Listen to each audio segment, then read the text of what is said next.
Salam sehat, sehat jasmani, sehat rohani, sehat finansial. Halo, apa kabar sahabat? Semoga selalu sehat, senang dan juga penuh semangat. Wah, saat ini di Ngopi Barista ngobrol penuh informasi bareng Riko dan Sekar Sentral Arta kedatangan tamu terhormat nih. Kita kedatangan tamu dari GIS yaitu Global Inbaira School.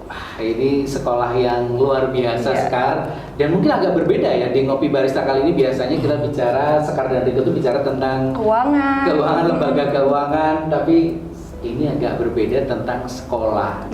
Tentu saja sekolah yang kita hadirkan, sekolah yang berkualitas, sekolah yang spesial, ya supaya nanti bisa menjadi apa ya, sebagai contoh, menjadi panutan juga. Baik, kita mungkin sapa terlebih dahulu Ibu kita yang sudah hadir di sini, Miss kita sebutnya kayaknya. Miss, selamat ketemu dulu, Miss. Apa kabar? Baik. Alhamdulillah. Ini adalah Miss Erna Nugraheni Novianti. Noviawati. Oh, Noviawati, mohon maaf.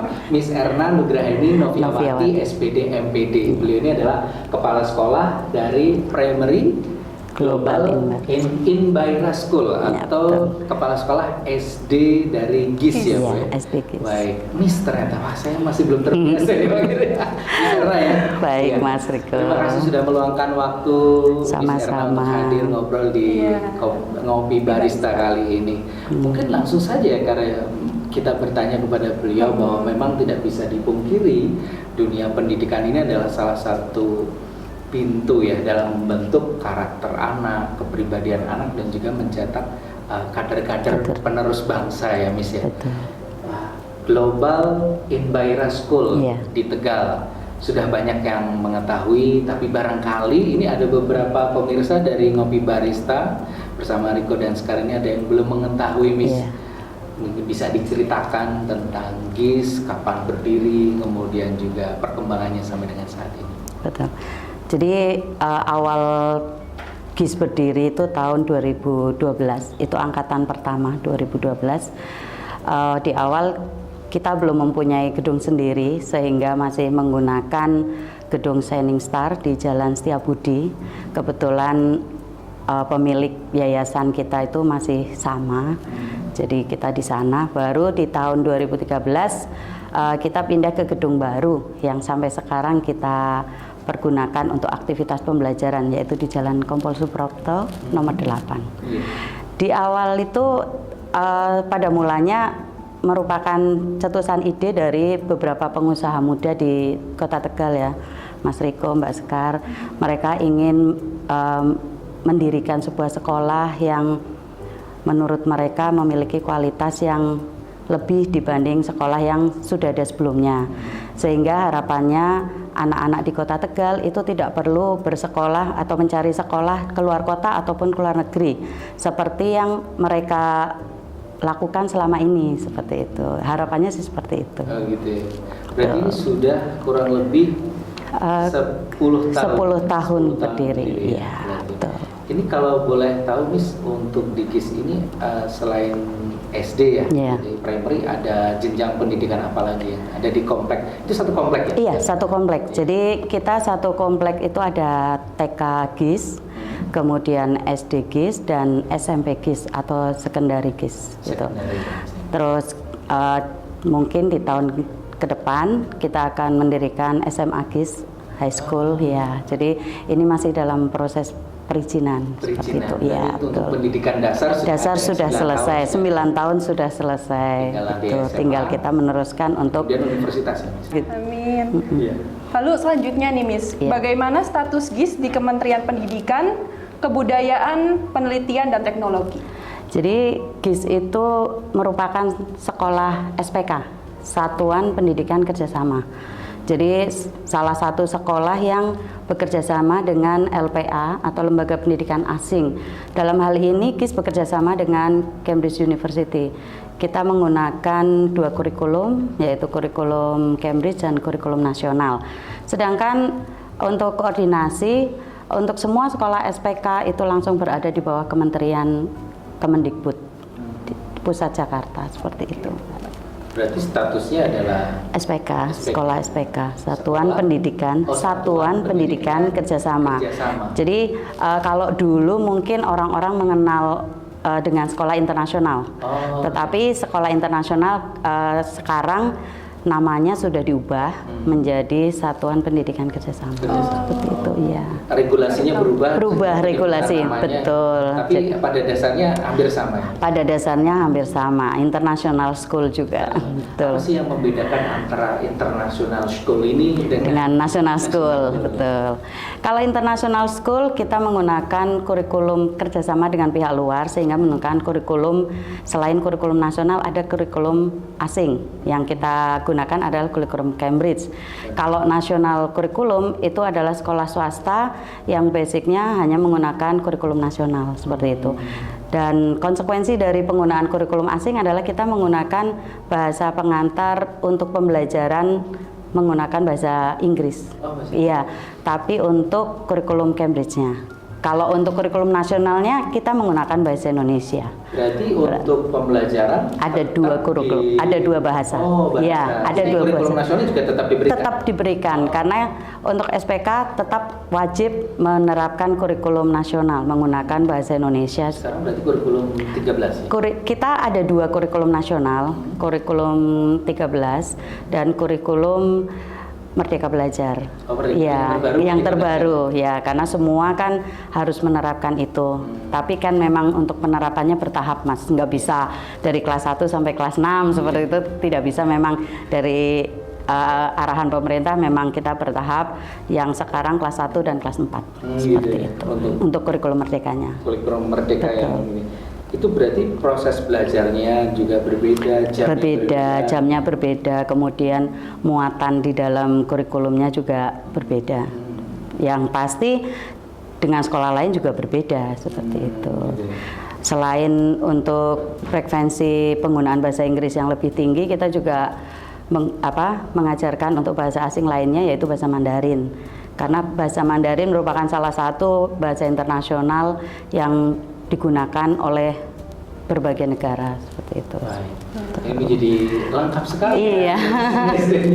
Ya, ini karena kita di Ngopi Barista, biar kita nyicipin kopinya dulu. Ya, tetap di Ngopi Barista bersama dengan Riko, Sekar, dan juga Miss Erna dari GIS.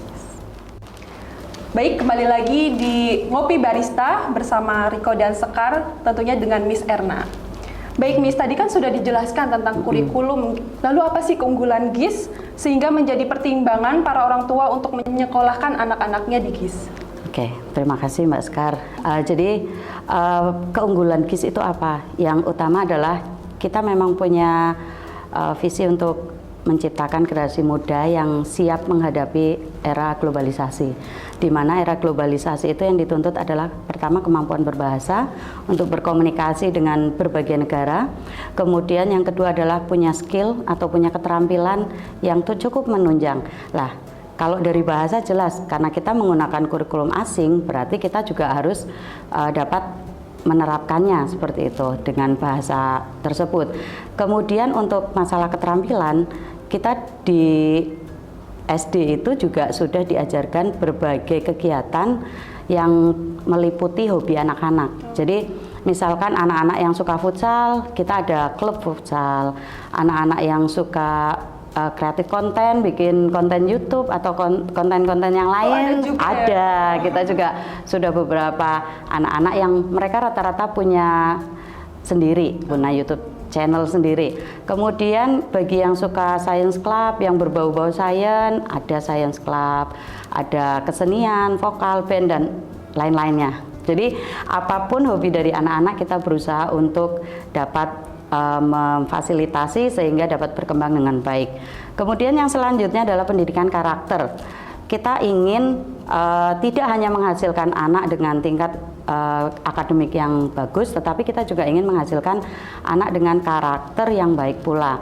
Di tempat kami ada religion club. Religion club itu kegiatannya adalah bagi yang beragama Islam ya kita perdalam untuk ilmu agamanya, kemudian jadwal sholatnya juga kita tertibkan. Kalau untuk agama lain yang Kristen, Katolik, Buddha itu juga sama. Bahkan setiap minggu anak-anak tersebut yang Buddha kita bawa ke wihara. Jadi mereka merasakan bagaimana beribadah di tempat agama mereka masing-masing. Seperti itu Mbak. Jadi dari akademiknya ada, skillnya ada, kemudian dari karakternya pun ada. Ya, Miss Era tadi banyak sekali ya ternyata selain pelajaran formal, betul, mengembangkan bakat dan minat anak-anak, betul. Juga dibina sedemikian rupa sehingga memang lulusannya menjadi plus ya, plus, plus dan plus. Ini untuk lulusan SD sendiri, Bu, biasanya apakah loncat langsung ke SMP dari GIS atau bisa mendaftarkan ke sekolah yang lain? Kalau untuk lulusan anak SD sendiri, kita hampir sebagian besar memang langsung lanjut ke SMP GIS ya, karena mereka juga sudah mengerti visi misinya, orang tua juga sudah merasa percaya menyerahkan pendidikan putra-putrinya di GIS. Kemudian juga anak-anak beradaptasinya juga sudah lebih mudah. Tetapi tidak tertutup kemungkinan untuk lulusan kita itu berkembang di sekolah lain. Di sekolah-sekolah negeri, termasuk sekolah negeri yang favorit, lulusan kita juga di sana bahkan unggul dibandingkan anak yang lainnya, seperti itu. Lulusan kita sudah ada di SMP 1, SMP Negeri 1, SMP Negeri 7, seperti itu. Bahkan sampai SMA-nya pun sekarang ada yang di SMA 1, SMA 3, dan SMK 1. Iya. Jadi sangat-sangat bersaing. Betul. Kemudian dari ini Miss, kalau boleh tahu jumlah siswa untuk SD sendiri di GIS Tegal? Kalau untuk jumlah siswa memang dari kelas 1 sampai kelas 6 sekitar 185 ya Mas. Jadi memang kita tidak membuka kelas yang besar. Satu kelas itu kapasitasnya kita maksimal itu 24. Tetapi tidak sampai 24. Karena memang fokus kita adalah agar anak-anak itu lebih terperhatikan, lebih fokus, seperti itu. Padahal mau saya tanya, kenapa isinya tidak lebih dari 24? Iya. Supaya nanti outputnya lebih terperhatikan, betul. Lebih dapat mengembangkan apa yang minat dan bakat anak-anak. Banyak sekali ya hal-hal yang menarik dari GIS ya ternyata. Betul sekali, jadi lebih terpantau. Betul. Ya. Kemudian untuk masyarakat umum Miss Ernal yang ingin mengetahui setelah menonton ini kan tahu lebih banyak soal GIS ini, bisa menghubungi kemana? Kalau untuk masyarakat ingin tahu, kami dari GIS mengundang masyarakat semua untuk dapat ikut school tour ke sekolah, datang langsung ke sekolah kita di Kompol Suprapto nomor 8 Tegal, atau dapat melihat website kita di sekolah GIS, Instagram, Facebook juga sama, sekolah GIS. Namanya adalah sekolah GIS ya. Digabung tanpa spasi. Saya sudah follow. Betul ya. Nah, kalau untuk sekolah turnya itu school tour bisa kapan saja. Jadi kapanpun masyarakat menginginkan informasi tentang GIS, pintu sekolah kami terbuka. Kita akan ajak Bapak Ibu beserta putra-putrinya untuk melihat kondisi pembelajaran di tempat kami, fasilitas yang kami miliki, seperti itu Mas Riko. Ya. Miss Erna, ada pesan untuk orang tua yang saat ini mungkin sedang menyimak acara ini, Ngopi Barista, tentang bagaimana dan memilih sekolah yang tepat, kemudian juga bagaimana membangun karakter anak, terutama kalau masih di bawah remaja ya. Betul, pembentukan karakter. Betul. Jadi pendidikan itu kan bukan suatu hal yang ringan ya Mas Riko ya. Pendidikan itu sangat penting, terutama untuk masa depan anak-anak kita. Oleh sebab itu orang tua harus benar-benar jeli memilih sekolah yang diharapkan seperti apa. Jadi sudah tahu dulu arahnya itu anak mau dibawa kemana, sehingga sekolah yang dipilih tepat. Kemudian selanjutnya untuk anak-anak yang masih remaja itu kan memang membutuhkan perhatian khusus dari orang tua. Yang perlu diperhatikan adalah pendampingan. Jadi luangkan waktu untuk dapat berkomunikasi dengan anak-anak, dapat saling berbagi, karena ketika anak itu sudah merasa tidak mendapatkan perhatian dari orang tuanya, dia akan mencari perhatian di tempat lain, dan itu sangat berbahaya. Itu aja, Baskar. Terima kasih sama-sama. Sekali lagi Kepala Sekolah Primary Global Inbara School atau Kepala Sekolah SD GIS Tegal ya. Terima kasih sekali, informasinya luar biasa. Sama-sama. Dan semoga saja ini bisa memberikan inspirasi ya para orang tua, paling tidak bagaimana mempunyai putra-putri nanti yang lebih berkualitas. Iya, betul sekali. Baik. Kita akhiri dulu. Kita akhiri. Terima kasih juga untuk para pemirsa yang sudah mengikuti kita dari awal sampai akhir.